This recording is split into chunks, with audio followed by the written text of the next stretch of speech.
सभी का हिंदी खबर में मैं हूं आपके साथ ऋतु भंडारी और शुरुआत एक बड़ी खबर के साथ बुलेटिन की। जहां महागठबंधन का सीएम जो फेस है वो तेजस्वी यादव होंगे। जी हां, जहां महागठबंधन का डिप्टी सीएम चेहरा मुकेश सहनी, जहां हम बिहार बनाने के लिए एकजुट है, तेजस्वी यादव की तरफ से कहा गया। तो बड़ी खबर, 20 साल पुरानी सरकार हटाएंगे, तेजस्वी यादव ने कहा। ऐसे में प्रेस कॉन्फ्रेंस की गई थी महागठबंधन के नेताओं की तरफ से और प्रेस कॉन्फ्रेंस के दौरान ये बड़ा ऐलान किया है कि बिहार विधानसभा चुनाव का जो सीएम फेस होगा महागठबंधन की तरफ से वो तेजस्वी यादव होंगे। नीतीश कुमार का यह आखिरी चुनाव है, तेजस्वी यादव की तरफ से कहा गया और साथ ही सभी नेताओं का धन्यवाद भी दिया है। तेजस्वी जी की घोषणा करना मायने रखता है। साथ में सबकी राय बनी है कि जो हमारे अन्य पिछड़ा वर्ग के साथी हैं, मुकेश सहनी जी, जिनको आप सब जानते हैं, मुकेश सहनी जी जो एक संघर्ष करते हुए यहां तक पहुंचे हैं, अपनी पार्टी बनाई है, अपनी अकल होशियारी से, अपनी मेहनत से बनाई है, गरीबों के मसीहा के रूप में, अपनी कौम के मसीहा के रूप में उभर के आए हैं। ऐसे नौजवान को हमने तय किया है वो उप मुख्यमंत्री होंगे। साथ में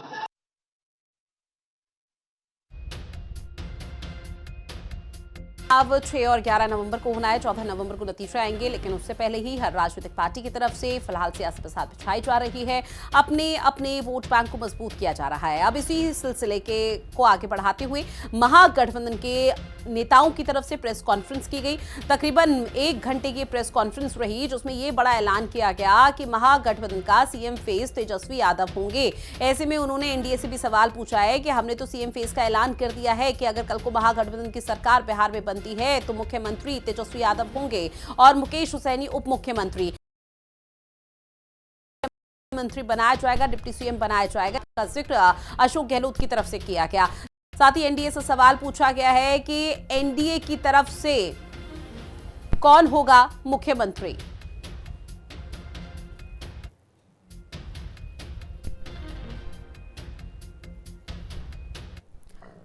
वहीं तेजस्वी यादव पर बीजेपी का पलटवार। बीजेपी की तरफ से कहा गया कि विपक्ष का गठबंधन लचर स्थिति में है। भ्रष्टाचार के चलते नीतीश अलग हुए थे। बीजेपी ने आगे कहा कि चारा घोटाले में लालू को सजा हो चुकी है। 243 विधानसभा सीटों पर महागठबंधन के 255 प्रत्याशी हैं।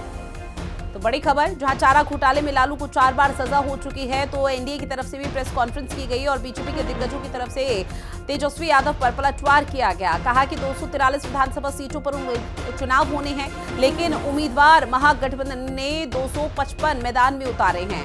ऐसे में विपक्ष का जो गठबंधन है वो लच्चर है, बीजेपी की तरफ से कहा गया। उनके काम के अनुसार 2 लाख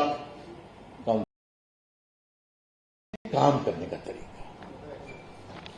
तो मित्रों, क्या जीविका दीदी और क्या सरकारी नौकरी, सब में घपला ही घपला है।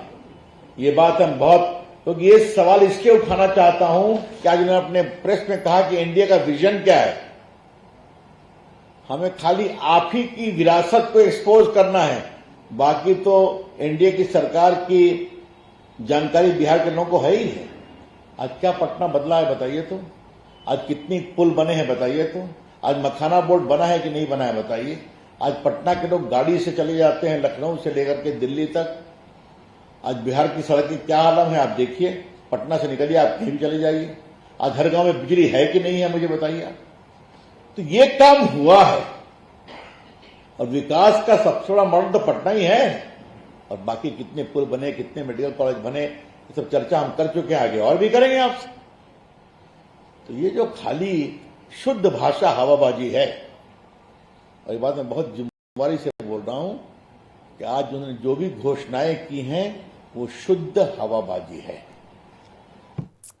और अब आपको ग्राफिक्स के माध्यम से बताते हैं जहां तेजस्वी के चुनावी वादे क्या कुछ है। तेजस्वी के चुनावी वादों में ये है कि संविदा कर्मी को पक्की नौकरी दी जाएगी, हर परिवार को सरकारी नौकरी दी जाएगी और जीविका दीदियां जो सीएमएस को 30,000 वेतन का जिक्र भी यहां पर तेजस्वी ने अपने चुनावी वादों में किया है। तो आपको बता दें कि अभी मैनिफेस्टो भले ही यहां पर जारी ना हुआ हो, लेकिन तेजस्वी यादव की तरफ से, महागठबंधन की तरफ से लगातार कई दावे वादे किए जा रहे हैं ताकि अपनी पार्टी के जनादेश को, अपनी पार्टी के वोट बैंक को मजबूत किया जा सके। अब इसी के चलते तेजस्वी यादव के जो चुनावी वादे हैं उसमें ये कि हर परिवार को सरकारी नौकरी दी जाएगी, जीविका दीदियां को 30,000 वेतन का जिक्र भी यहाँ पर किया गया है, संविदा कर्मियों को पक्की नौकरी दी जाएगी। और इन्हीं तमाम दावे वादों की वजह से एनडीए की तरफ से, बीजेपी की तरफ से लगातार तेजस्वी यादव से पूछा जा रहा है कि इतना पैसा आखिर लाया कहां से जाएगा, और इसी को लेकर लगातार वार पलटवार का सिलसिला भी अब शुरू हो चुका है।